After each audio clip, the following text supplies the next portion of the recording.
السلام علیکم ورحمۃ اللہ وبرکاتہ۔ وہ ہمارے دشمن ہیں، سوار نے کہا۔ اگر یہ سچ ہے کہ ہمارے دوست بغاوت کرنے پر تلے ہوئے ہیں تو وہ ہمارے دشمن ہیں، صلیبیوں سے بدترین دشمن، ایک اور سپاہی نے کہا۔ کیا یہ سچ نہیں سالار اعظم کہ قاہرہ میں غداری اور بغاوت ہو رہی ہے؟ کسی اور نے پوچھا۔ کچھ گڑبڑ سنی ہے، سلطان ایوبی نے کہا۔ میں مجرموں کو سزا دوں گا۔ آپ پوری فوج کو کیا سزا دیں گے؟ ایک سوار نے کہا۔ سزا ہم دیں گے۔ ہمیں کمانڈاروں نے قاہرہ کے سارے حالات بتا دیے ہیں۔ ہمارے ساتھی شوبک اور کرک میں شہید ہوئے ہیں۔ دونوں شہروں کے اندر ہماری بیٹیوں اور بہنوں کی عصمت دری ہوئی ہے اور کرک میں ابھی تک ہو رہی ہے۔ ہمارے ساتھی قلعے کی دیواروں سے دشمن کی پھینکی ہوئی آگ میں زندہ جل گئے ہیں۔ قبلہ اول پر کافروں کا قبضہ ہے اور ہماری فوج قاہرہ میں بیٹھی عیش کر رہی ہے، آپ کے خلاف بغاوت کی تیاری کر رہی ہے۔ جنہیں شہیدوں کا پاس نہیں، اپنی بیٹیوں کی عصمتوں کا خیال نہیں، انہیں زندہ رہنے کا بھی حق نہیں۔ ہم جانتے ہیں وہ اسلام کے دشمن کے دوست بن گئے ہیں۔ ہم جب تک غداروں کی گردنیں اپنے ہاتھوں نہیں کاٹیں گے، ہمیں شہیدوں کی روحیں معاف نہیں کریں گی۔ ان زخمیوں کو دیکھیے جنہیں ہم اپنے ساتھ لا رہے ہیں، کسی کی ٹانگ نہیں، کسی کا بازو نہیں۔ کیا یہ اس لیے ساری عمر کے لیے اپاہج ہو گئے ہیں کہ ہمارے ساتھی اور ہمارے دوست دشمن کے ہاتھ میں کھیلیں؟ ہم انہیں اپنے ہاتھوں سزا دیں گے۔ اور پھر ایسا شور بپا ہو گیا کہ ساری فوج وہاں جمع ہو گئی۔ صلاح الدین ایوبی کے لیے اس جوش و خروش پر قابو پانا مشکل ہو گیا۔ وہ سپاہیوں کے جوش اور جذبے کو سرد کر کے ان کا دل بھی نہیں توڑنا چاہتا تھا۔ اس نے انہیں صبر و تحمل کی تلقین کی، کوئی حکم نہ دیا، اپنے خیمے میں گیا، مشیروں اور نائبین کو بلا کر کہا کہ یہ فوج اگلے حکم تک یہی پڑاؤ کرے گی۔ اس نے کہا، میں نے دیکھ لیا ہے کہ خانہ جنگی ہوگی۔ فوج کا آپس میں ٹکرا جانا دشمن کے لیے فائدہ مند ہوتا ہے۔ میں آج رات قاہرہ جا رہا ہوں، کسی کو معلوم نہ ہو سکے کہ میں یہاں نہیں ہوں۔ سپاہیوں کے جوش کو سرد کرنے کی بھی کوشش نہ کی جائے۔ اس نے ضروری احکام اور ہدایات دے کر کہا، ہماری قاہرہ والی فوج جو بغاوت پر آمادہ ہے میری نظر میں بے گناہ ہے، اور ہماری قوم کے وہ نوجوان جو جوئے اور ذہنی عیاشی کے عادی ہوتے جا رہے ہیں وہ بھی بے گناہ ہیں۔ فوج کو ہمارے اعلیٰ حکام نے غلط باتیں بتا کر بھڑکایا ہے۔ انہی حکام کی ایما پر دشمن نے ہمارے ملک کے سب سے بڑے شہر میں ذہنی عیاشی کے سامان پھیلائے ہیں۔ اس اخلاقی تباہ کاری کو فروغ صرف اس لیے حاصل ہوا ہے کہ ہماری انتظامیہ کے وہ حکام جنہیں اس تخریب کاری کو روکنا تھا وہ اسے پھیلانے میں شریک ہیں۔ دشمن انہیں اجرت دے رہا ہے۔ جب کسی قوم کے سربراہ اور امراء دشمن کے ہاتھوں میں کھیلنے لگتے ہیں تو اس قوم کا یہی حشر ہوتا ہے۔ ہماری فوج سوڈان کے ظالم صحرا میں بکھری ہوئی لڑ رہی ہے، کٹ رہی ہے۔ سپاہی بھوکے اور پیاسے مر رہے ہیں اور ہمارے حاکم ان کی کمک رسد اور ہتھیار روکے بیٹھے ہیں۔ کیا یہ دشمن کی سازشیں نہیں جسے ہمارے اپنے بھائی کامیاب کر رہے ہیں؟ اس سے دشمن ایک فائدہ یہ اٹھا رہا ہے کہ تقی الدین اور اس کے وہ عسکری جو جذبہ جہاد سے لڑ رہے ہیں وہ مر رہے ہیں اور نوبت ہتھیار ڈالنے تک آ گئی۔ اور دوسرا فائدہ یہ کہ ہماری قوم کو بتایا جائے گا کہ یہ دیکھو تمہاری فوج شکست کھا گئی ہے، کیونکہ یہ اسی قابل تھی۔ ہمارے بعض بھائی مصر کی عمارت پر قابض ہونے کے خواب دیکھ رہے ہیں۔ وہ سب سے پہلے فوج کو قوم کی نظروں میں رسوا اور ذلیل کرنا چاہتے ہیں تاکہ وہ من مانی کر سکیں۔ مجھے عمارت کے ساتھ چپکے رہنے کی کوئی خواہش نہیں۔ اگر میرے مخالفین میں سے کوئی مجھے یہ یقین دلا دے کہ وہ میرے عزم کو پائے تکمیل تک پہنچائے گا تو میں اس کی فوج میں سپاہی بن کر رہوں گا۔ مگر ایسا کون ہے؟ یہ لوگ اپنی باقی زندگی بادشاہ بن کر گزارنا چاہتے ہیں، خواہ دشمن کے ساتھ ساز باز کر کے بادشاہی ملے، اور میں اپنی زندگی میں قوم کو اس مقام پر لانا چاہتا ہوں جہاں وہ اپنے دین کے دشمنوں کے سر پر پاؤں رکھ کر بادشاہی کرے۔ ہمارے ان لالچی اور غدار حاکموں کی نظر اپنے حال پر، اپنے آج پر ہے، میری نظر قوم کے مستقبل پر ہے۔ اس نے بولتے بولتے توقف کیا اور کہا، میرا گھوڑا فوراً تیار کرو۔ اس نے ان افراد کے نام لیے جنہیں اس کے ساتھ جانا تھا۔ اس نے کہا، نہایت خاموشی سے ان سب کو بلاؤ اور انہیں قاہرہ چلنے کے لیے کہو۔ میرا خیمہ یہیں لگا رہنے دو تاکہ کسی کو شک نہ ہو کہ میں یہاں نہیں ہوں۔ اس نے گہرا سانس لیا اور کہا، میں آپ کو سختی سے ذہن نشین کراتا ہوں کہ جو فوج بغاوت کے لیے تیار ہے میں اس کے خلاف کوئی کارروائی نہیں کروں گا۔ تم میں سے کوئی بھی اس فوج کے خلاف قدورت نہ رکھے، اسی طرح اپنے نوجوانوں کو بھی قابل نفرت نہ سمجھنا۔ میں ان کے خلاف کارروائی کروں گا جو فوج اور قوم کو گمراہ اور ذلیل کرنے کے ذمہ دار ہیں۔ یہی فوج جب اپنے دشمن کے سامنے آئے گی اور دشمن اس کا تیروں سے استقبال کرے گا تو فوج کو یاد آئے گا کہ وہ اللہ کی فوج ہے۔ دماغ سے بغاوت کے کیڑے نکل جائیں گے۔ آپ جب اپنے بچوں کو اپنے دین کا دشمن دکھائیں گے تو ان کا ذہن از خود جوئے سے ہٹ کر جہاد کی طرف آ جائے گا۔ میں آپ کو صاف الفاظ میں بتا دیتا ہوں کہ اسلام اور سلطنت اسلامیہ کی بقا اور وقار فوج کے بغیر ممکن نہیں۔ میں صلیبیوں اور یہودیوں کے عزائم اور ان کے طرز جنگ اور ان کی زمین دوز کارروائیوں کو دیکھ کر کہہ سکتا ہوں کہ وہ اسلام کی فوج کو کمزور کر کے اسلام کا خاتمہ کریں گے۔ جس روز اور جس دور میں کسی بھی مسلمان ملک کی فوج کمزور ہو گئی، وہ ملک اپنی آزادی اور اپنا وقار کھو بیٹھے گا۔ کسی بھی دور میں کوئی مسلمان مملکت مضبوط اور باوقار فوج کے بغیر زندہ نہیں رہ سکے گی۔ ہمارا آج کا غلط اقدام اسلام کے مستقبل کو تاریک کر دے گا۔ میں نہیں کہہ سکتا کہ آنے والی نسلیں ہماری لغزشوں، ناکامیوں اور کامیابیوں سے فائدہ اٹھائیں گی یا نہیں۔ امیر مصر ایک مشیر نے کہا، اگر ہمارے بھائی غداری کے فن میں ہی مہارت حاصل کرتے رہے تو آنے والی نسلیں غلام ہوں گی۔ انہیں معلوم ہی نہیں ہوگا کہ آزادی کسے کہتے ہیں اور قومی وقار کیا ہے۔ کیا ہمارے پاس اس کا کوئی علاج ہے؟ قوم کا ذہن بیدار کرو۔ سلطان ایوبی نے کہا، قوم کو رعایا نہ کہو۔ قوم کا ہر فرد اپنی جگہ بادشاہ ہوتا ہے۔ کسی بھی فرد کو قومی وقار سے محروم نہ کرو۔ ہمارے امراء اور حاکموں میں چونکہ بادشاہ اور خلیفہ بننے کا جنون سوار ہے، اس لیے وہ قوم کو رعایا بنا کر اسے اپنے اقتدار کے استحکام کے لیے استعمال کرنا چاہتے ہیں۔ یاد رکھو، قوم جسموں کا مجموعہ نہیں جسے تم مویشیوں کی طرح ہانکتے پھرو۔ قوم میں دماغ بھی ہے، روح بھی ہے اور قومی وقار بھی ہے۔ قوم کی ان خوبیوں کو ابھارو تاکہ قوم خود سوچے کہ اچھا کیا اور برا کیا ہے، اچھا کون اور برا کون ہے۔ اگر قوم محسوس کرے کہ صلاح الدین ایوبی سے بہتر امیر موجود ہے جو سلطنت اسلامیہ کے تحفظ کے ساتھ اسے سمندروں سے پار بھی وسعت دے سکتا ہے، قوم کا کوئی بھی فرد مجھے راستے میں روک لے اور جرأت سے کہے کہ صلاح الدین ایوبی تم یہ مسند خالی کر دو، ہم نے تم سے بہتر آدمی ڈھونڈ لیا ہے، قوم میں یہ سوچ بھی اور جرأت بھی اور مجھ میں فرعونیت نہ ہو کہ اپنے خلاف بات کرنے والے کی گردن مار دوں۔ مجھے یہی خطرہ نظر آ رہا ہے کہ ملت اسلامیہ ایسے ہی فرعونوں کی نظر ہو جائے گی۔ قوم کو رعایا اور مویشی بنا دیا جائے گا، پھر مسلمان نہیں رہیں گے یا برائے نام مسلمان ہوں گے۔ مذہب تو شاید ان کا یہی رہے گا مگر تہذیب و تمدن صلیبیوں کا ہوگا۔ اتنے میں ایک محافظ نے اندر آ کر بتایا کہ گھوڑا تیار ہے اور جن 3-4 نائب سالاروں کو بلایا گیا تھا وہ بھی آگے ہیں۔ سلطان ایوبی نے اپنے ساتھ 4 محافظ لیے۔ باقی محافظ دستے سے کہا کہ وہ اس کے خالی خیمے پر پہرا دیتے رہیں اور کسی کو پتہ نہ چلنے دیں کہ وہ یہاں نہیں ہے۔ اس نے اپنے ساتھ جانے والے عملے سے کہا کہ وہ خاموشی سے فلاں جگہ پہنچ جائیں، وہ ان سے آ ملے گا۔ اس نے اپنا قائم مقام مقرر کیا اور باہر نکل گیا۔ صحرا تاریک تھا، 14 گھوڑے سر پر دوڑے جا رہے تھے۔ صلاح الدین ایوبی تاریکی چھٹنے سے پہلے قاہرہ پہنچ جانا چاہتا تھا۔ علی بن سفیان کو اس نے اپنے ساتھ رکھا تھا۔ اس کی فوج پڑاؤ میں گہری نیند سو گئی تھی۔ جاگنے والے سنتریوں کو بھی علم نہیں ہو سکتا تھا کہ ان کا سالار اعلیٰ نکل گیا ہے۔ قاہرہ والوں کے تو وہم و گمان میں بھی نہیں آ سکتا تھا کہ سلطان ایوبی مصر میں داخل ہو چکا ہے۔ رات کا پچھلا پہر تھا جب سلطان ایوبی کا قافلہ قاہرہ میں داخل ہوا۔ اسے کسی سنتری نے نہ روکا، وہاں کوئی سنتری تھا ہی نہیں۔ سلطان ایوبی نے اپنے ساتھیوں سے کہا، یہ ہے بغاوت کی ابتدا۔ شہر میں کوئی سنتری نہیں، فوج سوئی ہوئی ہے، بے پرواہ، بے نیاز، حالانکہ ہم 2 محاذوں پر لڑ رہے ہیں اور دشمن کے حملے کا خطرہ ہر لمحے موجود ہے۔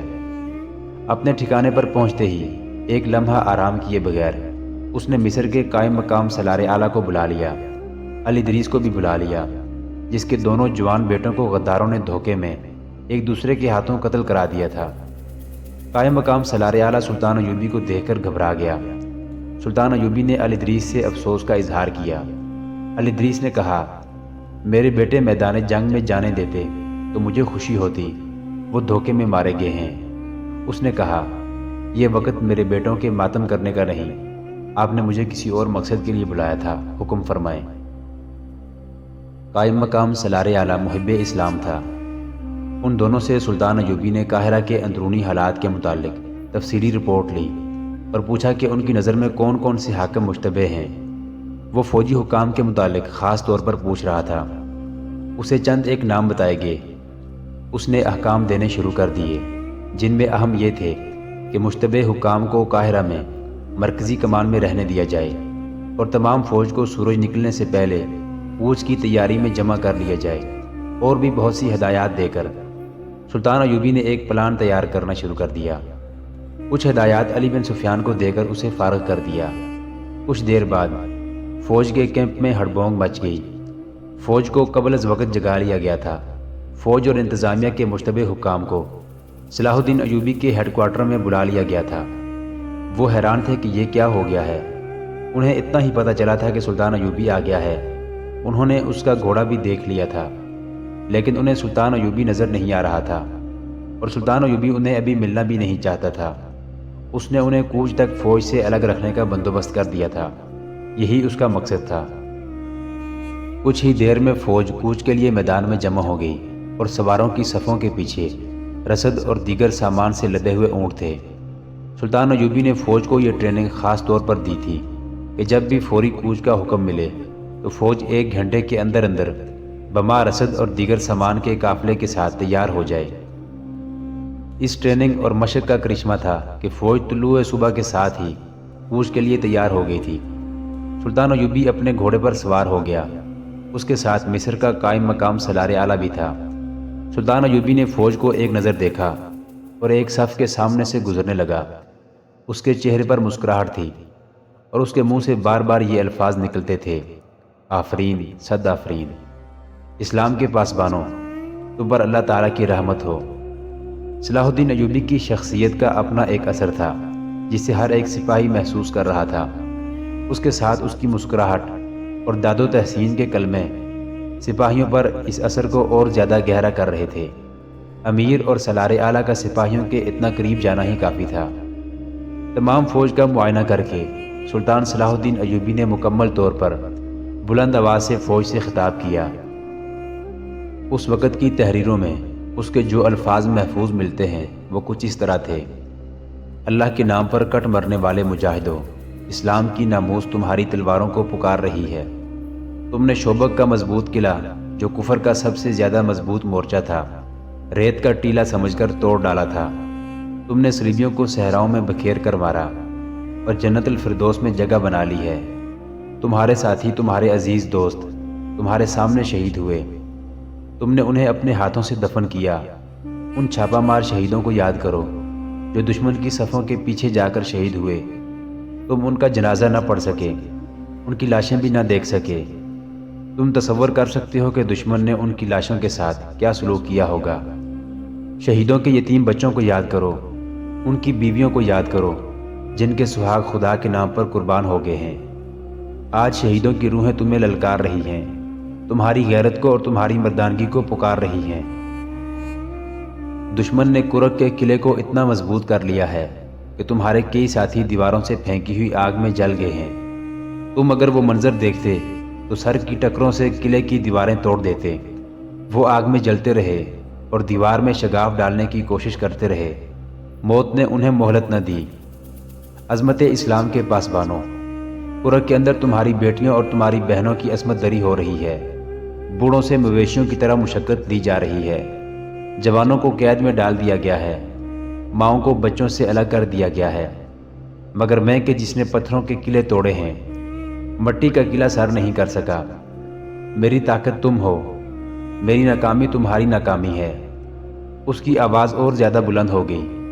اس نے بازو اوپر کر کے کہا، میرا سینہ تیروں سے چھلنی کر دو، میں ناکام لوٹا ہوں۔ مگر میری جان لینے سے پہلے میرے کان میں یہ خوشخبری ضرور ڈالنا کہ تم نے کرک لے لیا ہے اور اپنی عصمت بریدہ بیٹیوں کو سینے سے لگا لیا ہے۔ اس وقت کا ایک وقائع نگار الازدی لکھتا ہے کہ یوں معلوم ہوتا تھا جیسے گھوڑے اپنے سواروں کی جذباتی کیفیت کو سمجھتے تھے۔ سوار خاموش تھے، لیکن کئی گھوڑے بڑی زور سے ہنہنائے، تڑاخ تڑاخ کی آوازیں سنائی دی۔ سوار باغوں کو زور زور سے جھٹک کر اپنی بےتابی اور جذبہ انتقام کی شدت کا اظہار کر رہے تھے۔ ان کی زبانیں خاموش تھیں، ان کے چہرے لال سرخ ہو کر ان کے جذبات کی ترجمانی کر رہے تھے۔ سلطان ایوبی کے الفاظ تیروں کی طرح ان کے دلوں میں اترتے جا رہے تھے۔ بغاوت کی چنگاریاں بجھ چکی تھیں، سلطان ایوبی کا مقصد پورا ہو رہا تھا۔ سلطنت اسلامیہ کی عصمت کے محافظوں، تم کفار کے لیے دہشت بن گئے ہو۔ تمہاری تلواروں کو کند کرنے کے لیے آج صلیبی اپنی بیٹیوں کی عصمت اور حشیش استعمال کر رہے ہیں۔ تم نہیں سمجھتے کہ صلیبی اپنی ایک بیٹی کی عصمت لٹا کر 1000 مجاہدین کو بیکار کر دیتے ہیں، اور اپنے علاقوں میں اپنی ایک بیٹی کے بدلے ہماری 1000 بیٹیوں کو بے آبرو کرتے ہیں۔ تمہارے درمیان ایک فاحشہ عورت بھیج کر ہماری سینکڑوں بیٹیوں کو فاحشہ بنا لیتے ہیں۔ جاؤ اور اپنی بیٹیوں کی عصمتوں کو بچاؤ۔ تم کرک جا رہے ہو، جس کی دیواروں کے گھیرے میں قرآن کے ورق بکھرے ہوئے ہیں، اور جہاں کی مسجدیں صلیبیوں کے لیے بیت الخلاء بن گئی ہیں۔ وہ صلیبی جو تمہارے نام سے ڈرتے ہیں، آج تم پر کہے لگا رہے ہیں۔ شوبک تم نے لیا تھا اور کرک بھی تم ہی لوگے۔ سلطان ایوبی نے فوج پر یہ الزام عائد نہیں کیا کہ وہ گمراہ ہو گئی ہے اور بغاوت پر آمادہ ہے۔ اس نے کسی کے خلاف شک و شبے کا اشارہ بھی نہیں کیا۔ اس کی بجائے فوج کے جذبے اور غیرت کو ایسا للکارا کہ فوج جو حیران تھی کہ اسے اتنی سویرے کیوں جگایا گیا ہے، اب اس پر حیران تھی کہ اسے کرک کی طرف کوچ کا حکم کیوں نہیں دیا جاتا۔ تمام تر فوج مشتعل ہو گئی تھی۔ سلطان ایوبی نے اعلیٰ اور ادنیٰ کمانڈروں کو بلایا اور انہیں کوچ کے متعلق ہدایات دی۔ کوچ کے لیے کوئی اور راستہ بتایا۔ راستہ اس راستے سے بہت دور تھا جس پر محاذ کی فوج آ رہی تھی۔ کوچ کرنے والی فوج کے ساتھ سلطان ایوبی نے اپنے وہ کمانڈر بھیج دیے جنہیں وہ اپنے ساتھ لایا تھا۔ انہیں اس نے خفیہ طور پر ہدایات دے دی تھی۔ فوج کو جب کوچ کا حکم ملا تو سپاہیوں کنارے قاہرہ کے در و دیوار کو ہلانے لگے۔ سلطان ایوبی کا چہرہ جذبات کی شدت سے دمک رہا تھا۔ جب فوج اس کی نظروں سے اوجھل ہو گئی تو اس نے ایک قاصد کو پیغام دے کر اس پڑاؤ کی طرف روانہ کر دیا جہاں محاذ سے آنے والی فوج رکی ہوئی تھی۔ قاصد کو بہت تیز جانے کو کہا گیا۔ پیغام یہ تھا کہ پیغام ملتے ہی فوج کو قاہرہ کے لیے کوچ کرا دیا جائے۔ فاصلہ 8-10 میل تھا۔ قاصد جلدی پہنچ گیا۔ اسی وقت کوچ کا حکم مل گیا۔ غروب آفتاب کے بعد فوج کے ہراول دستے قاہرہ میں داخل ہو گئے۔ ان کے پیچھے باقی فوج بھی آ گئی۔ اسے رہائش کے لیے وہی جگہ دی گئی جہاں گزشتہ رات تک کوچ کر جانے والی فوج قیام پذیر تھی۔ سپاہیوں کو کمانڈروں نے بتانا شروع کر دیا کہ پہلی فوج کو محاذ پر بھیج دیا گیا ہے۔ آنے والی فوج بھڑکی ہوئی تھی۔ علی بن سفیان نے انہیں ٹھنڈا کرنے کا انتظام کر رکھا تھا۔ سلطان ایوبی نے دانش مندی سے فوجی بغاوت کا خطرہ بھی ختم کر دیا اور خانہ جنگی کا امکان بھی نہ رہنے دیا۔ اس نے اعلیٰ کمانڈروں کو بلا لیا۔ اس فوجی حاکم کو بھی بلایا جو سرحدی دستوں کا ذمہ دار تھا۔ اس نے یہ معلوم کر کے کہ سرحد پر کتنے دستے ہیں اور کہاں کہاں ہیں، اتنی ہی نفری کے دستے تیار کر کے علی صبح مطلوبہ جگہوں کو بھیجنے کا حکم دیا۔ اسے بتایا جا چکا تھا کہ سرحدی دستے ملک سے غلہ اور فوجی ضروریات کا دیگر سامان باہر بھیجنے میں دشمن کی مدد کر رہے ہیں۔ سلطان صلاح الدین ایوبی نے ان دستوں کے کمانڈروں کو خصوصی احکامات دیے اور سرحد سے واپس آنے والے پرانے دستوں کے متعلق اس نے حکم دیا کہ انہیں قاہرہ میں لانے کی بجائے باہر سے ہی محاذ پر بھیج دیا جائے۔ سعدیہ دونوں وقت مسجد میں امام کو کھانا دینے جاتی تھی۔ محمود بن احمد شاگرد کی حیثیت سے مذہب کی تعلیم حاصل کر رہا تھا۔ وہ اس چراگاہ میں بھی چلا جایا کرتا تھا جہاں سعدیہ بکریاں چرایا کرتی تھی۔ وہاں ٹیلے بھی تھے۔ جگہ سرسبز تھی کیونکہ وہاں پانی تھا۔ جگہ گاؤں سے ذرا دور تھی۔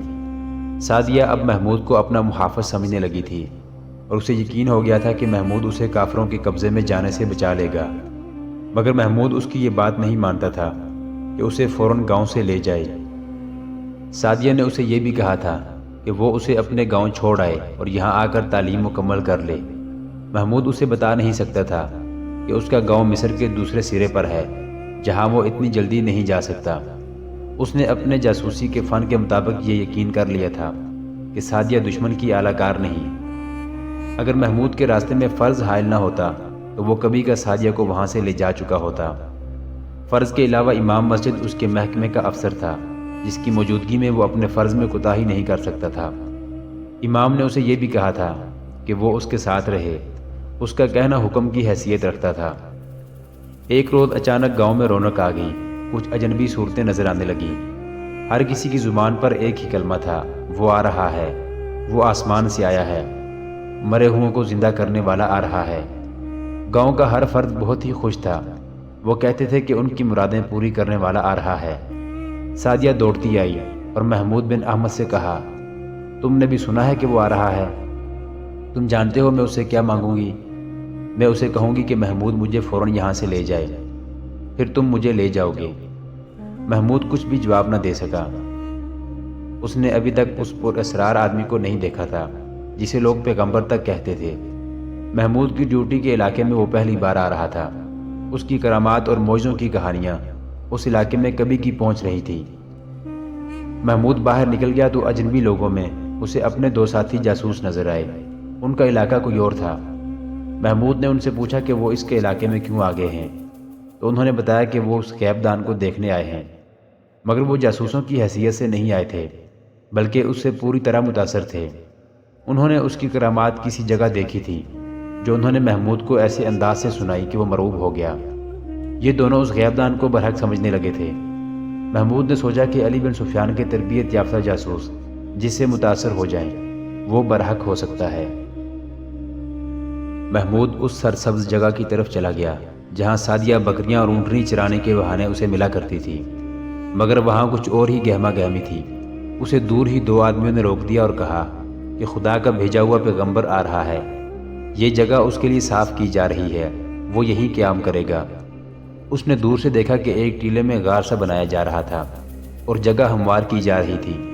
اب وہاں کسی کو جانے کی اجازت نہیں تھی۔ گاؤں کے لوگ کام دھندا چھوڑ کر وہاں جمع ہو رہے تھے۔ اجنبی آدمی جو اس جگہ صفائی وغیرہ کا کام کرتے تھے باری باری آ کر لوگوں کو اس کے معجزے سناتے تھے۔ لوگ مسرور اور مسحور ہوئے جا رہے تھے۔ رات کو بھی لوگ وہاں کھڑے رہے۔ ان کی عقیدت مندی کا یہ عالم تھا کہ مسجد میں کوئی بھی نہ گیا۔ دوسرے دن کی ابھی صبح طلوع ہوئی تھی کہ لوگ پھر وہیں پہنچ گئے۔ انہیں دور ہی روک لیا گیا۔ رات کے دوران اجنبی چہروں میں اضافہ ہو گیا تھا۔ یہ لوگ وہاں گڑھے بھی کھود رہے تھے۔ ان کے ساتھ چند اونٹ تھے جن پر بہت سارا سامان لدا ہوا تھا۔ یہ سامان کھولا جانے لگا تو انہیں بہت سے خیمے نظر آئے جو کھول کر نصب کیے جا رہے تھے۔ شام گہری ہونے لگی، راتیں تاریک ہوا کرتی تھی۔ چاند رات کے پچھلے پہر ابھرتا تھا۔ اس غیب دان کے متعلق بتایا جاتا تھا کہ صرف تاریک راتوں میں لوگوں کو اپنا آپ دکھاتا ہے۔ شام کے بعد بھی گاؤں کے لوگ وہاں موجود رہے۔ ایک طرف گاؤں کی عورتیں بھی کھڑی تھیں جن میں سعدیہ بھی تھی۔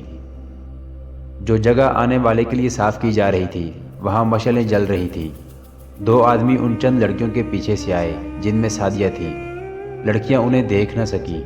ناظرین، سلطان صلاح الدین ایوبی کی زندگی کے واقعات پر مشتمل سیریز دیکھنے کے لیے چینل کو سبسکرائب ضرور کر لیں۔